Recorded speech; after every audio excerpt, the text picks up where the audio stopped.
దానికి కవిత బెయిల్ అనేది ఆమె జైలుకు వెళ్ళినప్పుడు ఎంత వివాదంగా అయిందో బెయిల్ వచ్చినాక కూడా అదే వివాదం కొనసాగుతుంది. రాజకీయ విమర్శలు ముఖ్యంగా కాంగ్రెస్ పార్టీ బీఆర్ఎస్ ఒకటంటూ బీజేపీ విమర్శలు చేస్తుంది. బీజేపీ బీఆర్ఎస్ ఒకటి, బీజేపీతో ఒప్పందంలో భాగంగానే కవితకు బెయిల్ వచ్చిందంటూ కాంగ్రెస్ ధ్వజమెత్తుతుంది. వీటన్నిటితో పాటు నిన్న జైలు నుంచి విడుదలైన తర్వాత కవిత వడ్డీతో సహా చెల్లిస్తానంటూ వార్నింగ్ ఇచ్చారు. తనను అక్రమంగా జైలుకు పంపారు, వాళ్ళకు వడ్డీతో సహా చెల్లిస్తానంటూ ఆమె ఇచ్చిన వార్నింగ్ ఇప్పుడు ఇంట్రెస్టింగ్గా మారింది. ఇప్పుడే కొద్దిసేపటి క్రితమే ఆమె హైదరాబాద్ శంషాబాద్ విమానాశ్రయానికి చేరుకున్నారు. 5 నెలల తర్వాత ఆమె హైదరాబాద్లో మళ్ళీ అడుగుపెట్టారు. లిక్కర్ స్కామ్లో అరెస్ట్ అయిన కవిత 5 నెలల తర్వాత నిన్న బెయిల్పై విడుదలయ్యారు. ఈరోజు హైదరాబాద్కు వచ్చారు.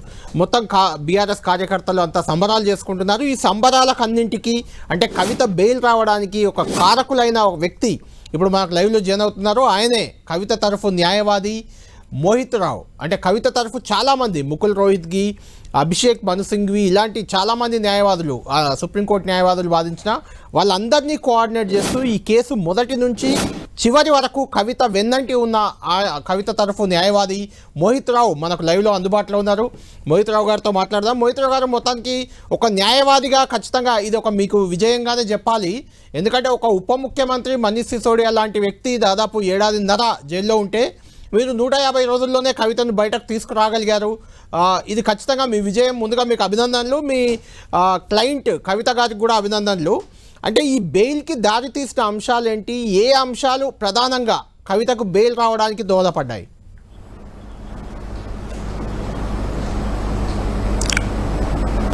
మొట్టమొదటిగా thank you for inviting me into the live అండి కళ్యాణ్ గారు. సో ది మెయిన్ కంటెన్షన్ ఇక్కడ చూసుకున్నట్టయితే ఈ స్కామ్లో ఎటువంటి మనీ ట్రయల్ లేదు అండ్ ఎటువంటి అంశాలు క్రెడిబిలిటీ ఆఫ్ ది ప్రాసిక్యూషన్ ఇదంతా కోర్టు చూడడం జరిగింది. సో ఇవన్నీ చూశాక అన్ని అంశాలు చర్చించాక 2 గంటల సుదీర్ఘమైన ఆర్గ్యుమెంట్స్ అన్నీ అయిన తర్వాత కోర్టు ఒక కంక్లూజన్కి రావడం జరిగింది. ఈ కేసులో ఎటువంటి లింకేజ్ లేదు. అక్యూజ్డ్ అని చెప్పి వీళ్ళు ఈడీ వాళ్ళు పేర్కొంటున్న కవిత గారికి ఎటువంటి సంబంధం ఈ కేసుతో లేదు అని చెప్పి కోర్టు తెలపడం జరిగింది. అంటే మోహిత్ గారు ఎలాంటి సంబంధం లేదు అని ఖచ్చితంగా బెయిల్ రాగానే ఆమె నిర్దోషి అన్నట్టు కాదు, నిర్దోషిగా తెలడానికి ఇంకా సమయం ఉంది. అయితే ఎలాంటి ఎవిడెన్స్ లేనప్పుడు, ఎలాంటి ఆధారాలు లేనప్పుడు, ముఖ్యంగా ఈడీ ట్రాన్సాక్షన్ 100 కోట్లకు ట్రాన్సాక్షన్ జరిగిందన్నారు. 100 కోట్లు నగదు లావాదేవీ జరిగిందని మొదటి ఆరోపణ. ఆ తర్వాత దాదాపు 50 మందికి పైగా ఇందులో ఉన్నారు. ఎవరైతే ఇందులో నిందితులు ఉన్నారో 50 మంది ఉన్నారు. అందులో సౌత్ గ్రూప్ ఒకటి ఉంది. ఇంత ఉన్నప్పుడు 5 నెలలకు పైగా ఒక మహిళను ఎలాంటి ఆధారం లేకుండా సిబిఐ కానీ ఈడీ కానీ జైల్లో పెట్టాయి అనుకోవచ్చా? మీరు అలానే చెప్తున్నారా? ఇప్పుడు నేను ప్రైమా ఫేసి ఎటువంటి ఇన్వాల్వ్మెంట్ ఇప్పుడు జరిగిన దర్యాప్తు ప్రకారం ఈ రోజు వరకు ఫైల్ చేసిన కాగితాల ప్రకారం కవిత గారి ఇన్వాల్వ్మెంట్ ఈ కేసులో ఎటు చూసుకున్నా లేదండి. ఎందుకంటే వాళ్ళు మాగుంట శ్రీనివాసరెడ్డి నుంచి క్రైమ్ అంతా స్టార్ట్ అయిందంటున్నారు. అక్కడి నుంచి చూసుకున్నా కూడా ఆయనని అక్యూజ్గా పెట్టలేదు. ఫస్ట్ సుప్రీంకోర్టు దీని మీద చెప్పింది, హెవీగా రిలే అయింది. అండ్ వాళ్ళు పిక్ అండ్ చూస్ తరహాలో ఇన్వెస్టిగేషన్ చేస్తున్నారు. అండ్ ఇప్పుడు ఒకటి ప్రైమ్ ఆఫీస్ ఇంపార్టెంట్ పాయింట్ అండి, 1 రూపీ మనీ ట్రయల్ కూడా లేదండి. ఈడీ కేసు అంటే మనీ లాండరింగ్. సో ఇక్కడ మనీ లాండరింగ్ ఎటువంటిది జరగలేదు తనకు సంబంధించి. సో ఇవన్నీ సుప్రీంకోర్టు సుదీర్ఘంగా 2 గంటల పాటు అంతా చూసిన తర్వాత ఫైనల్ జడ్జిమెంట్ ఇవ్వడం జరిగిందండి బెయిల్ కేసులో. అంటే మోహిత్ గారు, మీకు కూడా తెలుసు, మొదట్లో కవితను సాక్షిగా సిబిఐ హైదరాబాద్కు వచ్చి ఆమె నివాసంలో విచారించింది ఫస్ట్ డే. ఆ తర్వాత సాక్షిగా ఉన్న కవిత నిందితురాలిగా మారిపోయారు. ఆ తర్వాత ఆమెను తిహార్ జైలుకు తరలించారు. అంటే ఇలా మార్చడం వెనుక మీరు కానీ మీ క్లయింట్ నుంచి కానీ ఏమనుకుంటున్నారు? అంటే రాజకీయ కారణాలతో ఇలా కవితను ఇబ్బంది పెట్టారని అనుకుంటున్నారా మీరు? అబ్సల్యూట్ అండి, దాంట్లో ఎటువంటి సందేహం లేదు. ఎందుకంటే సిబిఐ మొట్టమొదట మీరు అన్నట్టు 160 సిఆర్పి కింద విట్నెస్ అని పిలిచారు. విట్నెస్ సుదీర్ఘంగా 8 గంటలు చర్చ వాళ్ళని క్వశ్చన్స్ అని అడిగాక హైదరాబాద్లో తర్వాత వాళ్ళకి 41A నోటీస్ ఇచ్చారండి. 41A నోటీస్ అంటే మీ అక్యూజ్డ్ మిమ్మల్ని అరెస్ట్ చేయాల్సిన అవసరం లేదు. అవును, there is nothing important to arrest you. మీకు అరెస్ట్ చేయడం అవసరం లేదు కాబట్టి మీకు నోటీస్ ఇస్తున్నాం, మీరు పిలిచినప్పుడు అపేర్ కావండి అని అన్నారు. సో దాని తర్వాత కవిత గారు ఈడీ కేసులో అరెస్ట్ అవ్వడం జరిగింది. ఇదే ఈడీ అరెస్ట్ అయిన తర్వాత కూడా సిబిఐకి నెసెసిటీయే లేదు, అవును. ఎందుకంటే తను ఆల్రెడీ కస్టడీలో ఉంది. తను ఎటువంటి ట్యాంపర్ చేయలేదు, తను ఎవరిని ప్రభావితం చేయలేదు. ఇవన్నీ ఉన్నప్పటికీ సిబిఐ ఇల్లీగల్గా అరెస్ట్ చేసిందండి. ఇంకొక ఇంపార్టెంట్ ముఖ్యమైన ఇన్ఫర్మేషన్ మీకు చెప్పాలి. వాళ్ళు ఫిఫ్త్ ఏప్రిల్ రోజు సిబిఐ వాళ్ళు కేసు వేయడం జరిగింది. ఒక అప్లికేషన్ ఫైల్ చేసి మేము ఇంట్రాగేట్ చేస్తాము కవిత గారిని అనడం జరిగింది. సో దానికి మాకు న్యూస్లో ఇన్ఫర్మేషన్ వచ్చిన వెంటనే మేము ఇమీడియట్గా ఒక అప్లికేషన్ ఫైల్ చేసాము. చెప్పండి. ఆ సిబిఐ చేసిన అప్లికేషన్ కాపీస్ అన్ని మాకు ఇవ్వమని చెప్పాము. రీసౌండ్ వస్తుందండి, కొద్దిగా రీసౌండ్ వస్తుంది. పీసీ గారు సెట్ చేయండి కొంచెం. చెప్పండి మీరు, మోహిత్ గారు చెప్పండి. సో మేము అప్లికేషన్ వేయడం జరిగింది. అప్లికేషన్ వేసిన తర్వాత వాళ్ళు వేసిన అప్లికేషన్ మాకు సర్వ్ చేయమని అడగడం జరిగింది. ఎందుకంటే మేము కౌన్సిల్ ఉన్నప్పుడు అది ప్రిన్సిపల్స్ ఆఫ్ న్యాచురల్ జస్టిస్ అండి. ఏ పార్టీ అని ఒక అప్లికేషన్ ఫైల్ చేసినప్పుడు అవతల వాళ్ళ మీద సర్వ్ చేసి మాకు కౌంటర్ జవాబుకి టైం ఇవ్వాలి. సో ఫస్ట్ వాళ్ళు ఇంట్రాగేషన్ అని వచ్చారు, ఆ కాపీస్ మాకు సర్వ్ చేయలేదు. తర్వాత వాళ్ళు అరెస్ట్కి పర్మిషన్ అడిగారు, అప్పటికి మేము రికార్డు మీద ఉన్నాం. ఆ అప్లికేషన్ కూడా మా మీద సర్వ్ చేయలేదు. సర్వ్ చేయకుండా కోర్టు పర్మిషన్ తీసుకుని పోయి అరెస్ట్ చేశారు. సో ఈ పనిష్మెంట్ ఇవన్నీ చూసుకున్నా కూడా 7 years కంటే ఎక్కువ లేదండి ఈ కేసులో. అలా ఉన్నప్పుడు అరెస్ట్ ఈజ్ అన్నెసెసరీ అని చెప్పి సుప్రీంకోర్టు చాలాసార్లు చెప్పింది, స్పష్టమైన జడ్జిమెంట్స్ ఉన్నాయి. సో సిబిఐ ఒక సైడ్ చూసుకుంటే arrest it self is illegal, and ED చూసుకున్నా కూడా ఈడీ 4 సార్లు పిలిచితే కవిత గారు వెళ్ళడం జరిగింది, అండ్ తన మొబైల్ ఫోన్స్ ఇచ్చింది, everything she has submitted to the ED. అట్లాంటి ఉన్నప్పుడు కూడా కోర్టులో కేసు పెండింగ్ ఉన్నాక 2 o'clock సెర్చ్ అని చెప్పి సెర్చ్ అని వచ్చి అరెస్ట్ చేసి 6:45కి తని సెర్చ్ చేశారండి. ఒక్కసారి అరెస్ట్ 5:20 చూపించాక 6:45 వరకు సెర్చ్ చేయాల్సిన అవసరం లేదు ఆ రోజు. So arrest it self is illegal. దీనిలో చాలా పేర్కొన్నాయండి, అండ్ ఏ స్టేట్మెంట్ కూడా కవిత గారిని డైరెక్ట్గా లేదండి ఈ కేసులో. ఒక్కొక్క విట్నెస్ 8-9 స్టేట్మెంట్స్ ఇచ్చారు.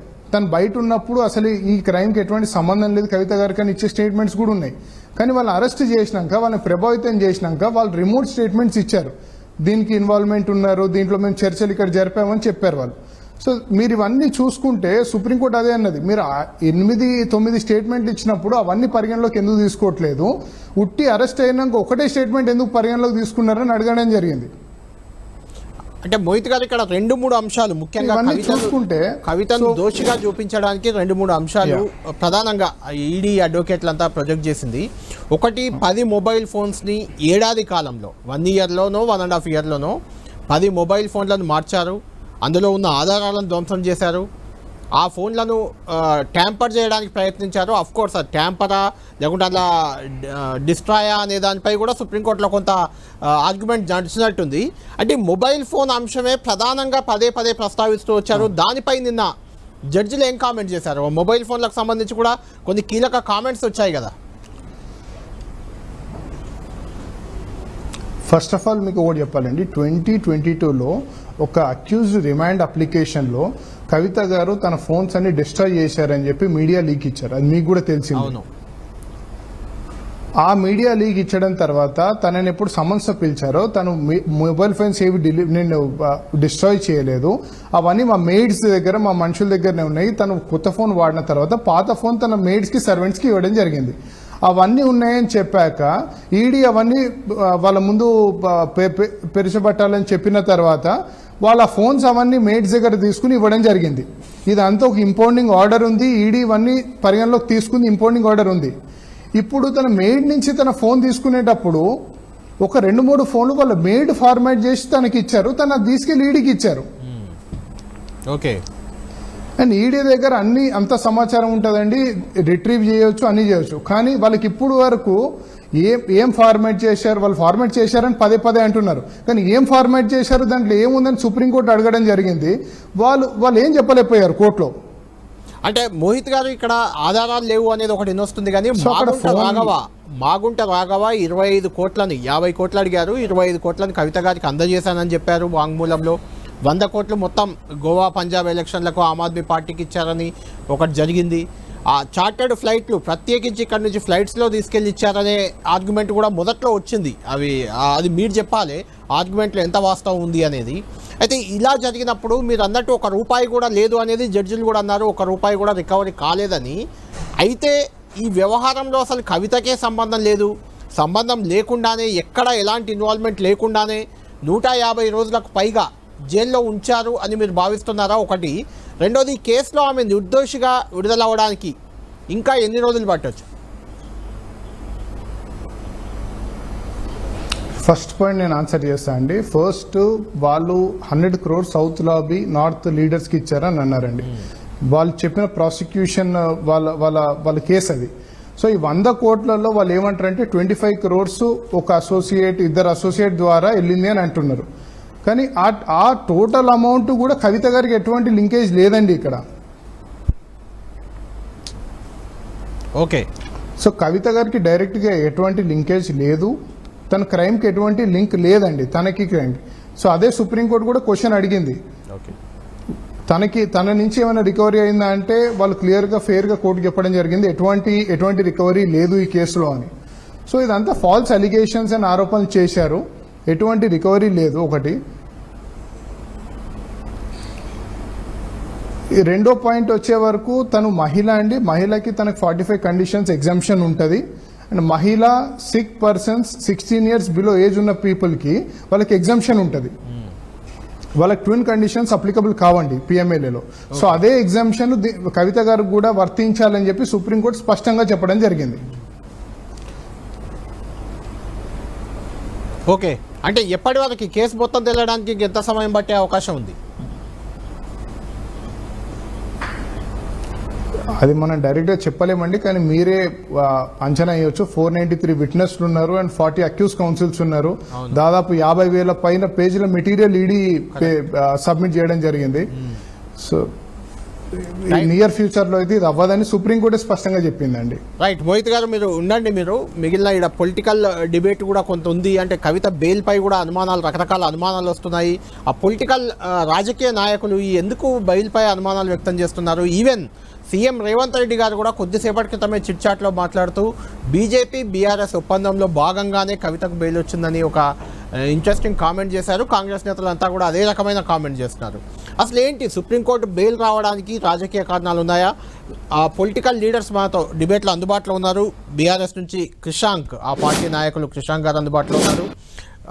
బీజేపీ నుంచి ఆ party MLA, Armoor MLA Rakesh Reddy గారు, కాంగ్రెస్ పార్టీ నుంచి ఆ పార్టీ దేవరకద్ర ఎమ్మెల్యే మసూదన్ రెడ్డి గారు కూడా మనకు లైవ్లో జాయిన్ అయ్యారు. వాళ్ళతో ఒకసారి మాట్లాడాక మళ్ళీ మీ దగ్గరికి వస్తాను. అంటే రాజకీయ ప్రమేయంపై వాళ్ళు చెప్పిన అంశాలు విన్న తర్వాత మీరు దానిపై రియాక్ట్ కండి.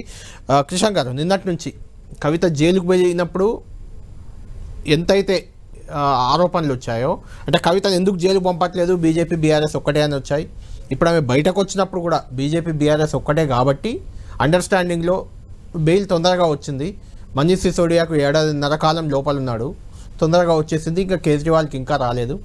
ఇది వాళ్ళ అలయన్స్లో భాగంగానే అనేది నిన్నటి నుంచి బీఆర్ఎస్, కాంగ్రెస్ కూడా అదే రకమైన. కాంగ్రెస్ వాదన మరో రకం, బీజేపీ వాదన ఇంకో రకంగా ఉంది.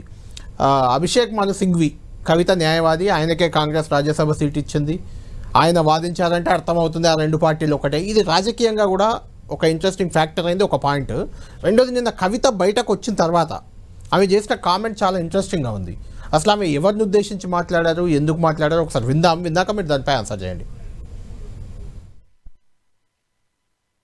18 సంవత్సరాలు నేను రాజకీయాల్లో ఉన్నాను, ఎన్నో ఎత్తుపల్లాలు చూశాను.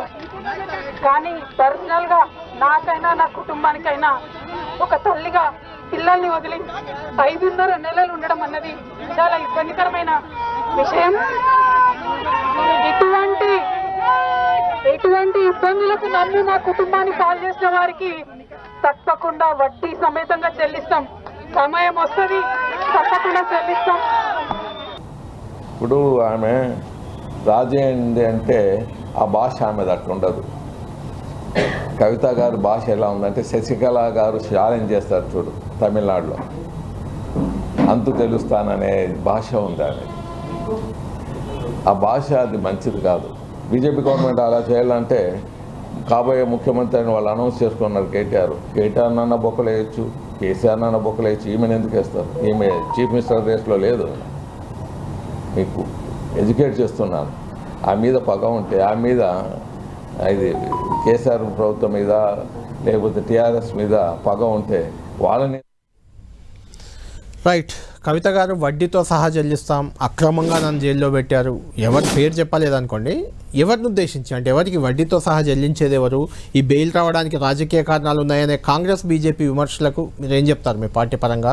కవిత గారు కూడా ఇప్పుడే ల్యాండ్ అయ్యారు, చాలా ఉత్సాహంగా మీ కార్యకర్తలంతా మీ నాయకులంతా కూడా చాలా ఉత్సాహంగా ఆమెకు సాదర స్వాగతం పలుకుతున్నారు ఎయిర్పోర్ట్లో. ఇంటి వద్ద కూడా హంగామా ఉంది.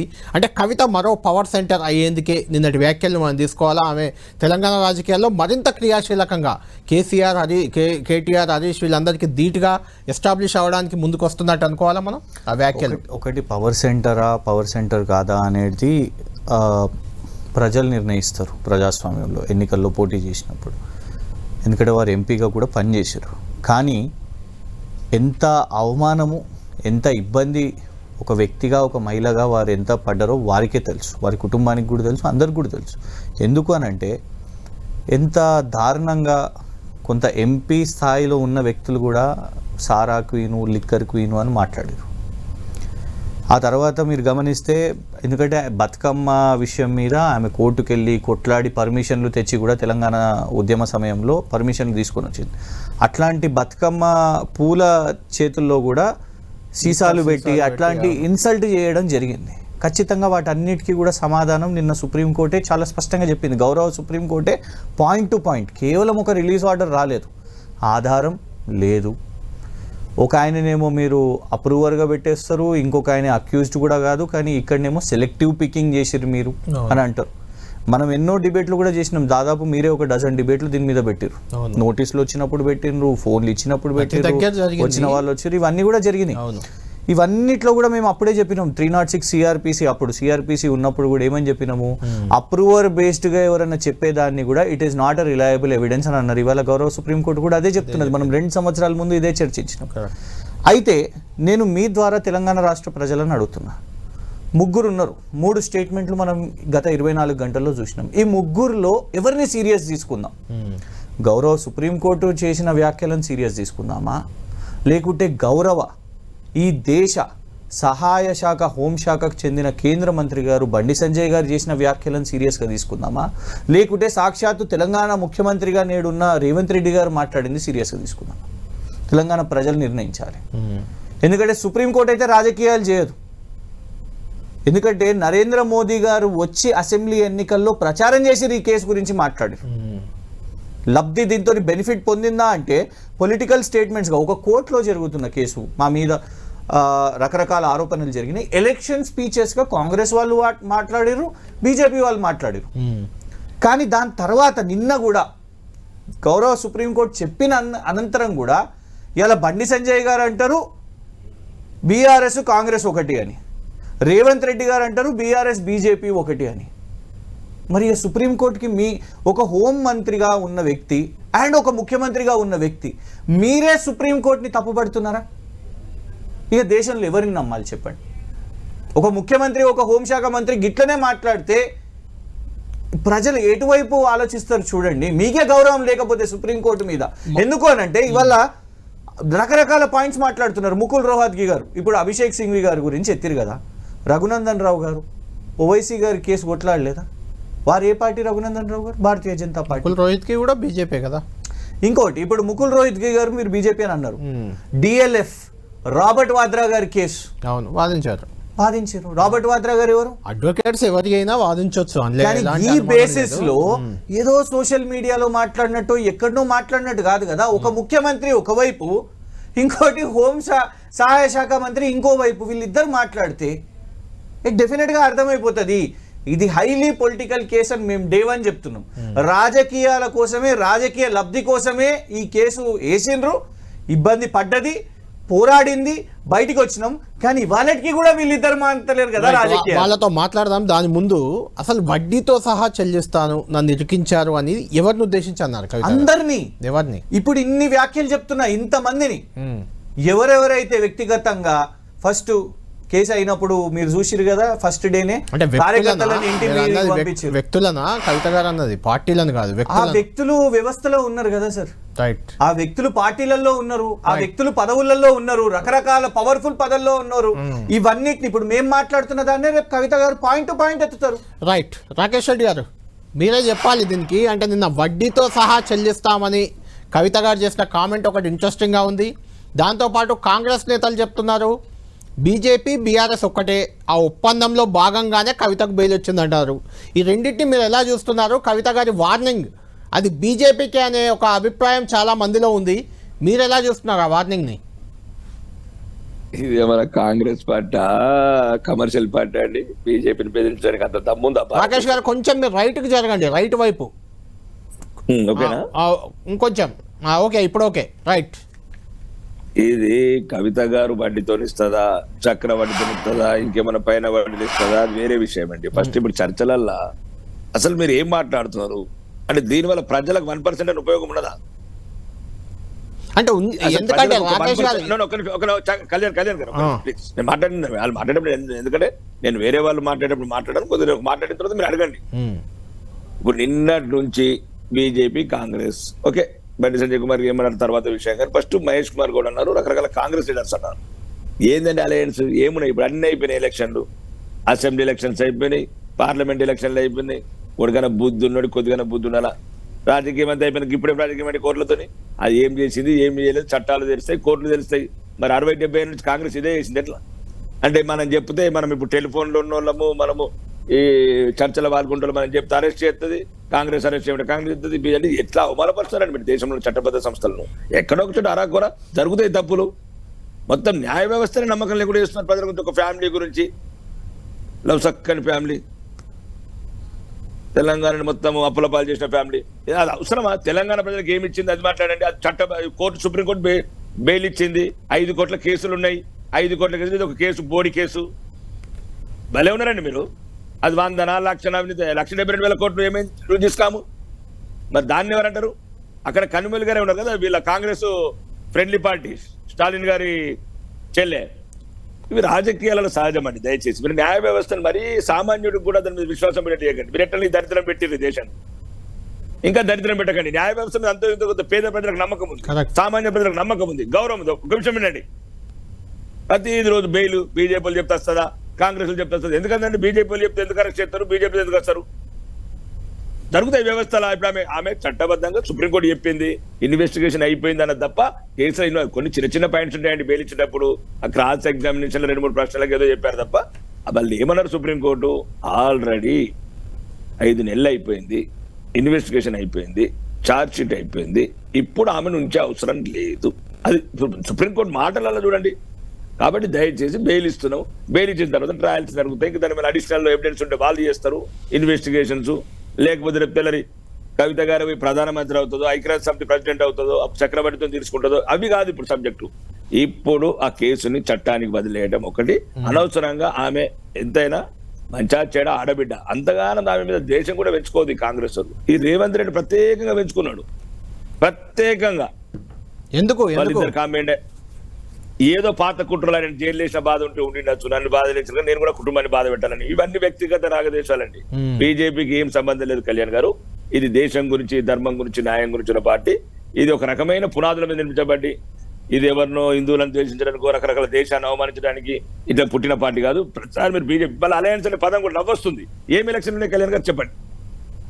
ఈ బోడి బొంగుల ఈ లోకల్ బాడీ ఎలక్షన్లకు మేము అలయన్స్ అవుతామా? ఇప్పుడు మరి ఎవరు ఎట్లా పోతున్నారండి? ఎట్లా పోతున్నారు? ఎమ్మెల్యేలు అంతా ఎటు అవినీతి పనులని చెప్పిన రేవంత్ రెడ్డి ఎటు పోతున్నారు? బీజేపీలోకి వస్తున్నారా, కాంగ్రెస్ లో పోతున్నారా? వాళ్ళని బ్లాక్ మెయిల్ చేసుకుంటా బీఆర్ఎస్ ని ఈ పిట్ట ఆగలుతుంది, తొండలు తీస్తా, తోలు దొరుకుతా, ఇవన్నీ ఎక్కడున్నాయండి? ఏం మాట్లాడుతున్నారు? ఉట్టూరు సభలు ఏమన్నాడు? ఎవడన్నా కాంగ్రెస్ వైపు చూపితే ఏమంటారు? లాగులో తొండలు దొరకొడతారు. మీరు ఎవరి లాగులో తొండలు దొరకొట్టాలా? కాంగ్రెస్ ఇప్పుడు బీఆర్ఎస్ దొరుకుతున్నారు కదా, ఎవరి లాగులో తొండలు దొరకొట్టాలా? కళ్యాణ్ ఏం మాట్లాడుతున్నారు? బీజేపీలో మరి ఒక్కడని ఎందుకు రావట్లేదు? నోరు ఉంది కదా, టీవీ ఛానళ్ళు ఉన్నాయి కదా, లేకపోతే బుక్కులు ముంగట పెట్టుకున్నాం కదా. అవును, రాజకీయాల్లో బోలెడు అవుతాయి. ఎక్కడున్నాడు కేసీఆర్? ఫస్ట్ కాంగ్రెస్ లో ఉన్నాడు, తర్వాత టీడీపీలో ఉన్నాడు, తర్వాత ప్రత్యేక ప్రాంతీయ బడి పెట్టిండు, యువకులను రెచ్చగొట్టి 12 మంది ఆత్మహత్యలకు ప్రేరేపించిండు. 2013 నుంచి ఒక గ్రూప్ 1 ఉద్యోగం రాలేదు, మా ఆరుమూరులోకి ఇల్లు రాలేదు. అరే Right. అభివృద్ధి గురించి మాట్లాడండి. రైట్, మాట్లాడదాం. రాకేష్ రెడ్డి గారు, కాంగ్రెస్ వాళ్ళతో మాట్లాడి మళ్ళీ మీ దగ్గరికి వస్తాను. కాంగ్రెస్ ఎమ్మెల్యే దేవరకద్ర ఎమ్మెల్యే మసూదన్ రెడ్డి గారు మనకు లైవ్లో ఉన్నారు. మసూదన్ రెడ్డి గారు, క్రిషాంక్ గారు చెప్పింది విన్నారు, రాకేష్ గారు చెప్పింది కూడా విన్నారు. కవిత జైలుకు పోయినా బీజేపీయే, జైలుకు వెళ్ళకపోయినా బీజేపీయే కారణం, జైలు నుంచి బయటకు వచ్చినా ఇప్పుడు బెయిల్ వచ్చినా బీజేపీయే అంటూ మీరు న్యాయ వ్యవస్థలో అవమానిస్తున్నారు అనేది రాకేష్ రెడ్డి గారైనా క్రిషాంక్ గారైనా చెప్తున్నమాట. ఎందుకు మీరు అంటే బీజేపీని బీఆర్ఎస్ని రెండింటిని ఒకట్లా చూపిస్తే తప్ప కాంగ్రెస్కి లేదా రాజకీయం ఇక? అంటే మీరు కళ్యాణ్ గారు చెప్పండి. కళ్యాణ్ గారు ఇప్పుడు చూస్తున్న పరిణామాలను బట్టి అంటే మీరు అర్థం చేసుకోవచ్చు, అది ప్రజలు మాట్లాడుకున్న మాటలే మేము మాట్లాడుతున్నాం, అది మేము స్వతహాగా మాట్లాడుతున్న మాటలు కావు. ఇకపోతే మన రాకేష్ రెడ్డి గారు బ్లాక్ మెయిలింగ్ గురించి, బ్లాక్ మెయిలింగ్ రాజకీయాల గురించి మాట్లాడుతుంటే దయ్యాలు వేదాలు వల్లిస్తున్నట్టుగా ఉంది. ఎందుకంటే దేశవ్యాప్తంగా గత 10 సంవత్సరాలుగా బీజేపీ చేసిన బ్లాక్ మెయిలింగ్ రాజకీయాలు అందరికి తెలిసిన విషయాలు. ఈ రోజు కవిత అరెస్ట్ కూడా దాంట్లో భాగమే. ఫస్ట్ కవితను ఎలక్షన్ల ముందు తీసుకుపోయి అరెస్ట్ చేస్తారు, తర్వాత ఎలక్షన్లలో వాళ్ళు బీజేపీ వాళ్ళకు బీఆర్ఎస్ వాళ్ళు సపోర్ట్ చేస్తారు. ఎలక్షన్లలో బీజేపీ వాళ్ళకు, ఎందుకంటే బీఆర్ఎస్ వాళ్ళు ఎక్కడ గెలిచే పరిస్థితి లేదు కాబట్టి కవితను అరెస్ట్ చేసి ఆ సాగుతోన బీజేపీ వాళ్ళు బీఆర్ఎస్ మీద ఒత్తిడి తీసుకొచ్చేసి వాళ్ళ సపోర్ట్ తీసుకొని 8 ఎంపీ సీట్లు గెలుచుకుంటారు. దాంట్లో టీఆర్ఎస్ ఎక్కడ కూడా కొన్ని దాదాపు నాకు తెలిసి 7 సీట్లలో డిపాజిట్ రాదు బీఆర్ఎస్, ఒక సీటు గెలవలేదు. ఇప్పుడు ఎలక్షన్లు అయిపోయినాక బెయిల్ ఇస్తారు కవితకు. ఎట్లా ఇది మరి దీన్ని ఏ కోణంలో ఆలోచన చేయాలి? ఈరోజు మన అంటే మసూదన్ రెడ్డి గారు, అసలు కవితకు బెయిల్, కవితకు ఎలక్షన్లు అయ్యాక బెయిల్ ఇస్తారంటున్నారు. బెయిల్ ఇచ్చింది సుప్రీంకోర్టు కదా, బీజేపీ కాదు కదా బెయిల్ ఇచ్చింది. ఆడికే వస్తున్నా సార్. ఇప్పుడు సుప్రీంకోర్టు కరెక్టే, సుప్రీంకోర్టును తప్పుపట్టట్లే, ఇప్పుడు జరుగుతున్న పరిణామాల గురించి మేము మాట్లాడుతున్నాం. ఎందుకంటే ఇప్పుడు రాకేష్ రెడ్డి గారు మాట్లాడుతూ ఏముందండి అందులో చార్జ్ షీట్ వేసారు, బెయిల్ వచ్చింది అంటున్నారు కదా. మరి మనీష్ సిసోడియా కేసులో ఆయన 17 నెలలు జైల్లో ఉంటాడు, ఆయన దాంట్లో చార్జ్ షీట్ వేస్తే మరి ఆయనకి ఎందుకు 5 నెలలకే బెయిల్? ఆయనను 17 నెలలు జైల్లో పెడతారు. అదే సేమ్ అఫెన్స్ లో she also one of the accused అన్నప్పుడు ఈమెకేమో 5 నెలలకే బెయిల్ వస్తుంది, మరి ఆయనకేమో 15 నెలలు జైల్లో పెడతారు. ఒక ఢిల్లీ ముఖ్యమంత్రి కేజ్రీవాల్ ని ఆయన అదే అఫెన్స్ లో లోపల పెడతారు, ఆయనకేం బెయిల్ ఇయ్యరు, కవితకు బెయిల్ ఇస్తారు. అదేంది అంటే ఈ కోణాలన్నీ చూస్తుంటే, ఇవన్నీ చూస్తా ఉంటే వ్యవస్థల మీద నమ్మకం పోయే విధంగా కనిపిస్తా ఉంది. సో బ్లాక్ మెయిలింగ్ ఎవరు చేస్తున్నారు? ఈడీని సిబిఐని అడ్డం పెట్టుకొని ఈరోజు బీజేపీ బ్లాక్ మెయిల్ చేస్తా ఉంది ప్రజలను. ఇప్పుడు ప్రజాప్రతినిధులను ఎక్కడికక్కడ బ్లాక్ మెయిల్ చేస్తూ ఇబ్బందులకు గురి చేస్తున్నది బీజేపీ. ఈరోజు బీజేపీ బ్లాక్ మెయిలింగ్ గురించి మన కొన్ని రాష్ట్రాల గవర్నమెంట్స్ పడగొట్టిన ఘనత బీజేపీ పార్టీది. ఈ ఈడీని అడ్డం పెట్టుకొని, రైట్, ఈడీ సిబిఐని అడ్డం పెట్టుకొని బ్లాక్ మెయిలింగ్ రాజకీయాలను బీజేపీ చేస్తుందని మసూదన్ రెడ్డి గారు అంటున్నారు. నిజంగా బీజేపీ రాజకీయం బ్లాక్ మెయిలింగ్ రాజకీయాలు చేస్తుందా, లేదంటే కాంగ్రెస్ పార్టీ బీజేపీ బీఆర్ఎస్ ఇద్దరిని అంటగట్టి రాజకీయం చేయాలనుకుంటుందా?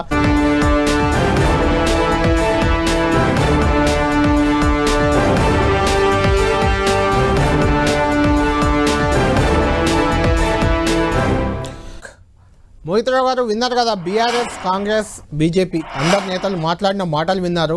అంటే జైల్లో వేపించింది బీజేపీయే, బయటకు తీసుకొచ్చింది బీజేపీయే అనేది ఆ నేతల వాదనగా ఉంది. నిజంగా సుప్రీంకోర్టుని బెయిల్ ఇవ్వడానికి ఆ రకంగా కేంద్రంలో అధికారంలో ఉంది కానీ ఎవరు కానీ ప్రభావితం చేసే అవకాశం అసలు ఉంటుందా? ఒకవేళ లేనప్పుడు ముఖ్యమంత్రి స్థాయి వ్యక్తులు ఎందుకు మాట్లాడుతున్నారు ఇలా అనుకోవాలి. ఫస్ట్ అండి, సుప్రీంకోర్టుని రాజకీయాలకి అతీతంగా చూడాలి.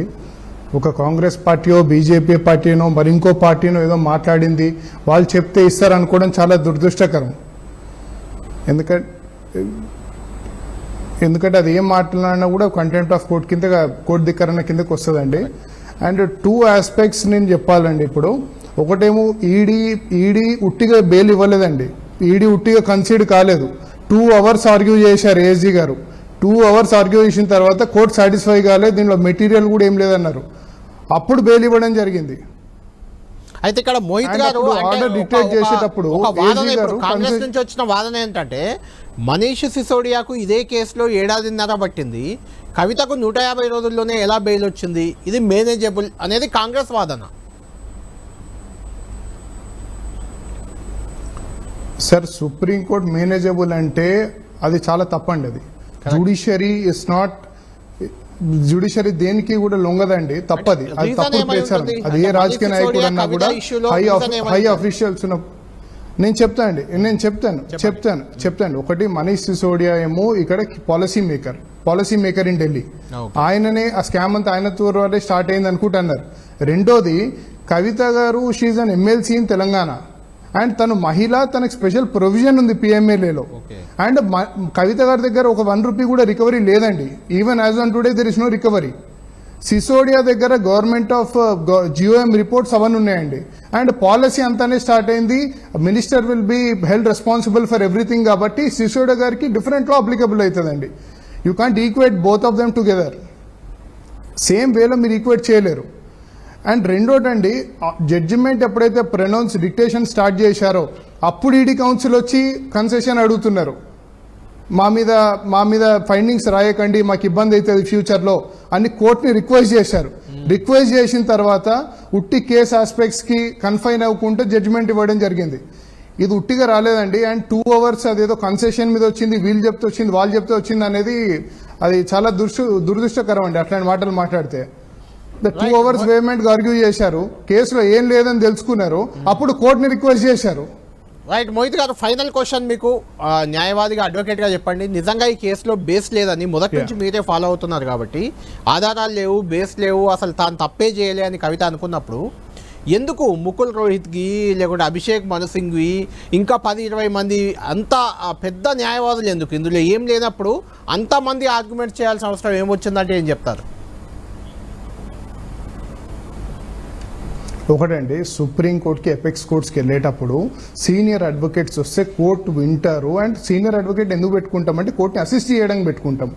సీనియర్ అడ్వకేట్స్ ఒక మనిషికి వాదియడానికి రారండి, సీనియర్ అడ్వకేట్స్ కోర్టుని అసిస్ట్ చేయడానికి వస్తారు. ఓకే. సో దీంట్లో ఏం లేదని నేను 15/3 రోజు అరెస్ట్ అయిన రోజే చెప్పడం జరిగింది. కవిత గారి మీద ఏం లేదు, అరెస్ట్ ఇల్లీగల్, ఇది అండర్టేకింగ్ ఇచ్చారు. ఇంకా అవన్నీ రాకుండానే అవన్నీ పక్కన పెట్టినా కూడా ఈ రోజు వరకు ఉన్న మెటీరియల్లో కవిత గారికి లింక్ చేయడానికి ఏదీ లేదు, అది స్పష్టం చేయడం జరిగింది. దేర్ఫోర్ బెయిల్ వచ్చిందండి. రైట్, ఫైనల్గా కవిత నిర్దోషిగా ఇంకా కోర్టు తేల్చలేదు, బెయిల్ మాత్రమే వచ్చింది. ఇప్పుడు మీరు ఆమె అడ్వకేట్ కాబట్టి ఖచ్చితంగా ఈ ఆర్గ్యుమెంట్లు జరిగిన విధానం అన్ని చూసిన తర్వాత మీకు కవిత నిర్దోషి ఖచ్చితంగా త్వరలోనే బయటకు వస్తారనే నమ్మకం మీరు ఆమె అడ్వకేట్ కాబట్టి ఖచ్చితంగా ఉంటుంది. కానీ ఇందులో ఎలాంటి బేస్ లేదు, ఈ కేసు కొట్టేస్తారని బలంగా నమ్ముతున్నారా? 100% నమ్ముతున్నాయండి. ఎందుకంటే ఇన్వెస్టిగేషన్ కంప్లీట్ అయింది. నెంబర్ 1, ఈ రోజు ఉన్న మెటీరియలే రేపు వాళ్ళు ఆర్గ్యుమెంట్స్లోకి పెట్టుకుంటారు. మెయిన్ ట్రయల్లో కొత్త తీసుకొచ్చి కాగితాలు పెట్టలేరు వాళ్ళు. ఇప్పుడే ఏం లేనప్పుడు ఫైనల్ హియరింగ్ లో కూడా ఆబ్వియస్లీ ఏమి ఉండదు. అండ్ సుప్రీంకోర్టు కూడా అన్నది మీరు ఇష్టం ఉన్న వాళ్ళని పిక్ అండ్ చూస్ చేసుకుంటున్నారు. ఇప్పుడు మాగుంట 1 సెకండ్ అండి, మాగుంట శ్రీనివాస్ రెడ్డి గారు ఉన్నారు, క్రైమ్ అంతా స్టార్ట్ అయింది ఆయనతో. ఆయన ఎన్డీఏ టికెట్ మీద గెలుస్తారు, ఆయనను అక్యూజ్ చేయరు. ఈ సెలెక్టివ్ ఇన్వెస్టిగేషన్ ఏంటండి? This is unfair prosecution. Law అందరికి ఈక్వల్గా అప్లై చేయాలి. తను కూడా ముద్దాయిగా చేసేది ఉండే. అంటే మొత్తానికి పైసలు ఇచ్చిన వాళ్ళు రాగం బాగుంటే వాళ్ళు బయట ఉంటారు, అప్రూవర్లు అవుతారు. అంటే మోహిత్ గారు మీరు చెప్పేది ఏంటంటే లిక్కర్ స్కామ్ అనేది నిజంగా జరిగింది, కానీ కవిత మాత్రం అందులో ఇన్వాల్వ్ కాలేదు, అంతేనా మీరు చెప్పబోయేది? ఒకటండి, this case it self is a bogus trash అండి. ఎందుకంటే నేను ఇంకొక పాయింట్ చెప్తాను మీకు. పాలసీ మేకింగ్ పవర్ ఎవ్రీ ఎగ్జిక్యూటివ్కి ఉంటుందండి. ఫర్ ఎగ్జాంపుల్ ఇసుక అనుకోండి, ఇసుక ఏపీలో ఒక రేటు కమ్ముతారు, తెలంగాణలో ఒక రేటు కమ్ముతారు, కేరళలో ఒక రేటు కమ్ముతారు. ఆ రేట్ దాని బేసిస్ మీద మీరు ఇది స్కామ్ అనడం అనేది చాలా దురదృష్టకరం. It is a created scam. ఇది ఉట్టి స్కామ్ కాదండి, ఇది క్రియేట్ చేశారు to implicate persons in it. Right, thank you Mohit Rao గారు, థ్యాంక్ యూ. మొత్తానికి కవిత తరఫు అడ్వకేట్ మోహిత్ రావు చెప్పిన ప్రకారం అసలు స్కామే కాదు అని మొదటి నుంచి కేజ్రీవాల్, కవిత, మీరు అంతా చెప్తుందే మోహిత్ రావు గారు కూడా చెప్పారు. అయితే మనీష్ సిసోడియా అదే అడ్వకేట్గా ఆయన చెప్పారు, ఆయన అందులో ఇన్వాల్వ్ అయి ఉన్నారు, పాలసీ మ్యాటర్లో కవితకు సంబంధం లేదని చెప్తున్నారు. మీరు కవిత బయటకైతే బెయిల్పై బయటకు వచ్చింది, రేపటి నుంచి మీ కార్యాచరణ, బీఆర్ఎస్ కార్యాచరణ కానీ కవిత కార్యాచరణ కానీ ఏంటి? కార్యాచరణ వీళ్ళ అబద్ధాలను బయట పెట్టడమే పెద్ద కార్యాచరణ. ఎందుకు చెప్తాను, గౌరవ సుప్రీంకోర్టు తీర్పిచ్చిన తర్వాత కూడా హోంశాఖ మంత్రి గారు గట్లా మాట్లాడబట్టే, మరి రేవంత్ రెడ్డి గారు ముఖ్యమంత్రి గారు అట్లా మాట్లాడబట్టే, ఇప్పుడు కాంగ్రెస్ ప్రజాప్రతినిధి కదా, ఎమ్మెల్యే గారు కదా, ఎమ్మెల్యే గారు కూడా ఇప్పుడు కోర్టు ధిక్కారణ మాట్లాడబట్టే నిజంగా విచిత్రంగా ఉన్నది వారు అడిగిన క్వశ్చన్స్. ఎందుకంటే సామాన్యుల్లాగా మాట్లాడితే వేరే, కానీ ఎమ్మెల్యేస్ కూడా చట్ట సభల్లో చట్టాలను చేసేవాళ్ళు మీరు, కానీ మీరే ఇట్లా మాట్లాడితే డెఫినెట్గా దాని మీద పోరాటం చేయాలి. వారు ఎత్తింది ఏమని అన్నారు? సింపుల్ అండి, నేను ఉద్యమాల్లో కేసులోకి పోయిన మొన్న కూడా ఈ ప్రభుత్వం, కాంగ్రెస్ ప్రభుత్వం నన్ను జైలుకు పంపించి కూడా బెయిల్ పైన వచ్చారు, బెయిల్ మీద ఉన్నాను నేను కూడా. అక్యూజ్డ్ 1 బెయిల్ వచ్చిన తర్వాత ఇట్ ఈస్ అ నార్మల్లీ మిగతా వాళ్ళకు బెయిల్ వచ్చేస్తుంది. ఇది ఈ కామన్ సెన్స్ ఎట్లా మిస్ అవుతున్నారు మీరు? సిసోడియా గారే అక్యూజ్డ్ 1కి బెయిల్ వచ్చిన తర్వాత మిగతా 1 by 1 అందరు వచ్చేస్తారు. రేపు చూడండి కేజ్రీవాల్ గారు కూడా వచ్చేస్తారు. పెట్టుకోలేరు మీరు, ఎందుకంటే you have not establish the case కాబట్టి. అట్లా లేనే లేదు ఆ కేసు, అది బేసిక్ థింగ్. ఇంకోటి సౌత్ గ్రూప్ మొత్తం బయటకు వచ్చింది, కానీ ఏదైతే ఈడీ కానీ సిబిఐ కానీ కవిత బినామీగా చెప్తున్నారు రామచంద్ర పిల్లై, ఆయన మాత్రం బెయిల్ రాలేదు ఇంకా ఆయనకి. మీరు గమనించండి, అసలు ఆ పిల్లై బినామీ అని వీళ్ళు క్రియేట్ చేస్తున్నారు. అది కూడా వచ్చింది కదా, ఇప్పుడు బినామీ అని అంటారు, బెదిరించిరు ఆయనను అని అంటారు. నిన్న సుప్రీంకోర్టు ఏమని చెప్పింది? ఎట్లా బెదిరిస్తారు? ఆయన లోపల ఉన్నారు కదా, ఎస్టాబ్లిష్ చేయండి. కథలు వాడెవడో సుకేష్ చంద్రశేఖర్ అని ఆ జాక్లిన్ ఫెర్నాండెస్ హీరోయిన్ కేసులో నేను జైల్లో ఉన్నోని కాబట్టి చెప్తా, జైల్లో మీకు ఇంతంత పేపర్ ముక్క కూడా దొరకదు, ఇంత కూడా దొరకదు. వాళ్ళు లేఖల మీద లేఖలు రాస్తుండట, దాన్ని చర్చిస్తున్నట దేశవ్యాప్తంగా. అంటే క్యారెక్టర్ అసాసినేషన్. ఆ పేపర్ ఎట్లొస్తుంది? ఆ సుకేష్ చంద్రశేఖర్ ఎందుకు చెప్తారు? నిన్నటి నుంచి చిల్లరగా కాంగ్రెస్ వాళ్ళు ఎంతోమంది నెయ్యి అంట ఏందంట వాడు రాసిన కథనాలుగా ఇది నడిచింది. మేము ప్రజాకోటిగా ఆ కోర్టును మేము గెలుచుకున్నాం సార్. ఇప్పుడు ప్రజాకోర్టులో గెలుచుకోవడానికి కూడా ఇదే చర్చ మేము ముందుకు పెడతాము. ఏం నిరూపించారు మీరు? ఇన్ని మాటలు అన్నారు కదా ఒక మహిళను పట్టుకొని. కేసీఆర్ గారిని కొట్టనీకి మీరు ఒక ఆడపడుచును అడ్డం పెట్టుకొని చేసిరు కదా రాజకీయాలు. ఒకటి అది ఎవరైనా వ్యక్తులైనా వ్యవస్థ అయినా. సోనియా గాంధీ గారు బెయిల్ మీద రాలేదా? రాహుల్ గాంధీ గారు బెయిల్ మీద రాలేదా? ఇక అడ్డంగా నల్ల సంచితోని పైసలతో దొరికిన రేవంత్ రెడ్డి గారు కూడా బెయిల్ మీదనే కదా వచ్చింది బయటికి. రైట్. రేపు అది కూడా ఓటుకు నోటు కేసు కూడా ఉంది, దానికి కూడా ఇంతసేపు ఉన్న మోహిత్ రావే అడ్వకేట్ అక్కడ. రేపు ఏం జరగబోతుంది అది కొంచెం ఇంట్రెస్టింగ్ ఫ్యాక్టరే. మన రాకేష్ రెడ్డి గారు మీరు ఫైనల్గా కంక్లూడ్ చేయండి. మనం మాట్లాడిందంతా విన్నాం. కాంగ్రెస్ వాళ్ళు అయితే ఖచ్చితంగా ఇప్పటికీ జైలుకు పంపింది బీజేపీ, బెయిల్ ఇప్పించింది బీజేపీ అంటున్నారు.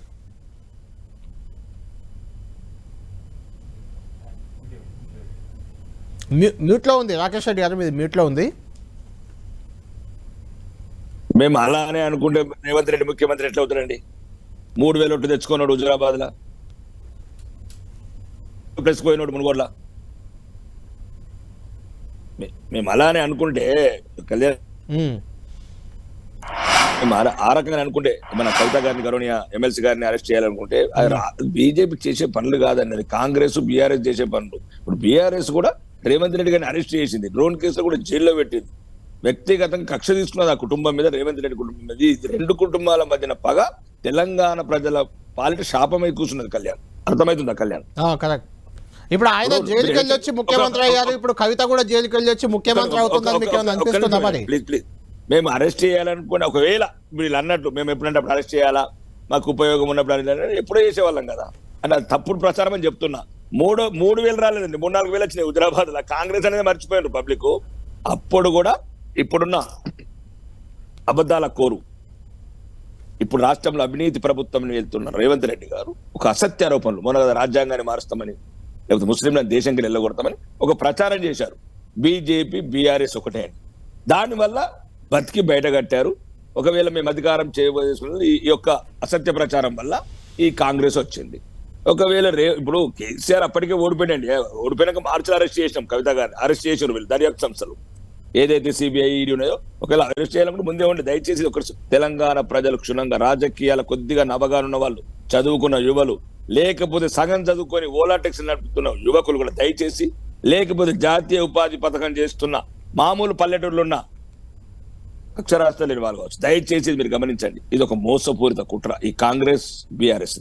ఇది ప్రజల సమస్యల మీద దృష్టి మరల్చడానికి వీళ్ళు కాంగ్రెస్ 6 గ్యారంటీల వాగ్దానాలు పక్కదో పడ్డండి. బీఆర్ఎస్ ఏమో ఈ ఏదైతే కాళేశ్వరం అవినీతి కావచ్చు, మిగతా అవినీతి కావచ్చు, ఇవన్నీ పక్కదో పడించడానికి 2 పార్టీలు ఆడే కుట్రలో భాగంగా ఈ అనవసరంగా చర్చలు తీసుకొస్తుంది. ఇప్పుడు సింపుల్ గా చెప్తున్నాను, మనీష్ సిసోడియా 18 నెలలు ఈ కవిత గారికి 5 నెలలు ఇదేంటండి అసలు ఏమైనా ఉందా? అసలు కొద్దిగా లీగల్ నాలెడ్జ్ ఉంది ఎవరికైనా? ఒక చిన్న ఒక అఫెన్స్ చేసినప్పుడు ఒక్కొక్కరు ఒక కాలు పడతాడు, ఒకటి చేతులు పడతాడు, గొంతు కోస్తాడు. గొంతు కోస్తాడు ఒక రకం శిక్ష ఉంటుంది, ఒక రకమైన టైంలో బెయిల్ వస్తుంది. కనీసం ప్రజల్ని ఎందుకు మోసపుస్తున్నారు? ఇక ఫేమస్ లాయర్ ఎందుకు పెట్టినట్టే మరి అలా అనడానికి ఖాళీ మామూలు ఫోన్ సరిపోతే ఐఫోన్ ఎందుకు కొంటారండి? డబ్బు ఉంటే పెట్టుకుంటాడు వాడు రైట్. అనవసరంగా. ఇప్పుడు చంద్రబాబు నాయుడు మరి ఇప్పుడు నేను ఎగ్జిక్యూటివ్ మరి చంద్రబాబు నాయుడు ఎందుకు అరెస్ట్ చేసారు? మాజీ ముఖ్యమంత్రి జగన్మోహన్ రెడ్డి గారు అది మంత్రివర్గ తీర్మానం చేసిన తర్వాత కదా ఆయన చేసిన దాంట్లోకి అనవసరం కేసు పెట్టింది. ఇవన్నీ రాజకీయ ప్రేరేపితం. ఇది మాత్రం నేను ఒకటే చెప్తున్నాను, తెలంగాణ ప్రజలని మోసపుచ్చడానికి 2 పార్టీలు ఆడుతున్నాడు జగన్ నాటకం. ప్రజలు మేల్కొనాలి. దయచేసి కాంగ్రెస్ బీఆర్ఎస్ ఒకటే, వాళ్ళిద్దరు కలిసి ఒకళ్ళ పార్టీ. రైట్. మసూదన్ రెడ్డి గారు మీరు ఫైనల్ గా కంక్లూడ్ చేయండి. రాకేష్ రెడ్డి గారు చెప్తున్నారు ప్రజల దృష్టి మళ్లించేందుకు మీరు ఇచ్చిన హామీలు నెరవేర్చకుండా పోతున్నారు, దాన్ని మళ్లించేందుకే బీజేపీ బీఆర్ఎస్ ఒక్కటే, ఈ కవిత జైలు బెయిలు ఇవన్నీ కూడా బీజేపీ కుట్రలో భాగం, ఇలాంటి ఆరోపణలు చేస్తున్నారు అనేది రాకేష్ రెడ్డి గారు అంటున్నమాట. ఒకటి కళ్యాణ్ గారు, ప్రజల దృష్టిని మరల్చడానికి ఇప్పుడు ఏమైనా ఎలక్షన్స్ ఉన్నాయా? మేము ఇచ్చిన హామీలు చాలా బ్రహ్మాండంగా అమలైతా ఉన్నాయి. ప్రజలు చాలా సంతోషంగా ఉన్నారు. మన 2 లక్షల లోపు రుణమాఫీ పట్ల కూడా ప్రజలు చాలా సంతోషం వ్యక్తం చేస్తా ఉన్నారు. ఈ రోజు బీజేపీ బీఆర్ఎస్ 2 ఒకటై కుమ్మక్కై ఇప్పుడు మీరన్న మాట ఇప్పుడు ఎలక్షన్లు ఉన్నాయా? వాళ్ళిద్దరు ఇప్పుడు కుమ్మక్క కావాల్సిన అవసరం ఏంది? ఇప్పుడు అదే చెప్తున్నా సార్, ఇప్పుడు కాదు, వాళ్ళు ఎంపీ ఎలక్షన్స్ ముందే కుమ్మక్క. నేను చెప్పింది మీరు క్లియర్ గా విన్నారు కదా. ఎంపీ ఎలక్షన్ ముందు జరిగిన కుట్ర వాళ్ళు కుమ్మకైంది ఎంపీ ఎలక్షన్స్ ముందే. అవన్నీ ఇప్పుడు ఎంపీ ఎలక్షన్ రిజల్ట్స్ వచ్చినప్పుడే చేస్తే బాగుంటది కాబట్టి కొంచెం టైం తీసుకొని ఇవన్నీ వ్యవహారాలు చక్క పెట్టుకుంటున్నారు. మా ముఖ్యమంత్రి గారు కూడా చాలా స్పష్టంగా చెప్తున్నారు, వీళ్ళు ఢిల్లీలో పోయి హరీష్ రావు కేటీఆర్ గారు ఎవరెవరు కాలు మొక్కిరు ఏందనేది అందరికి తెలిసిన విషయాలు ఇవన్నీ. ఈ రోజు మేము సుప్రీంకోర్టు ఇచ్చిన తీర్పును తప్పుపట్టట్లే. వ్యవస్థలు ఈ విధంగా తయారైనాయి, ప్రజలు వాళ్ళను నమ్మే పరిస్థితులు లేరు. ఈరోజు బీజేపీ బీఆర్ఎస్ ఒక్కట అనడానికి 100 ఉన్నాయి సార్. మా దగ్గర ఎంపీ ఎలక్షన్స్ జరిగినప్పుడు బీఆర్ఎస్ వాళ్ళు బాటంగా బయటికి వచ్చి బీజేపీకి ఓటైందని చెప్పిన సాక్ష్యాలు ఉన్నాయి. ఇది చాలా ఎవిడెన్స్. ఈ రోజు బీజేపీ వాళ్ళు చాలా నీతులు మాట్లాడుతా ఉన్నారు. రేవంత్ రెడ్డి గారి గురించి చాలా కామెంట్ చేస్తా ఉన్నారు. ఈ రోజు రేవంత్ రెడ్డి గారి నాయకత్వం పట్ల తెలంగాణ ప్రజలు రాజగోపాల్ రెడ్డి గారు చెప్పారు, మీరా నీతులు చెప్పబట్టి. కవిత జైలుకు వెళ్ళినప్పటి నుంచి మొదలైన ఈ రాజకీయ దుమారం కవిత బెయిల్ పై బయటకు వచ్చినా కొనసాగుతుంది. కవిత బెయిల్ కి జైలు కి రెండింటి కూడా బీజేపీ కారణమని కాంగ్రెస్ ఆరోపిస్తుంది. కాంగ్రెస్ ప్రజలను దృష్టి మళ్లించేందుకు ఇలాంటి ఆరోపణలు చేస్తుంది అనేది బీజేపీ చేస్తున్న వాదన. మొత్తానికి తమ నాయకురాలు కడిగిన ముత్యంలా బయటకు వచ్చారు, తాము ఎలాంటి తప్పు చేయలేదనేది బీఆర్ఎస్ వాదన. చూడాలి ఈ 3 పార్టీల వాదనని ప్రజలు ఏ వాదన నమ్ముతారు, ఎవరికి అండగా ఉంటారు, ఎవరికి మద్దతుగా ఉంటారు అనేది వేచి చూడాలి.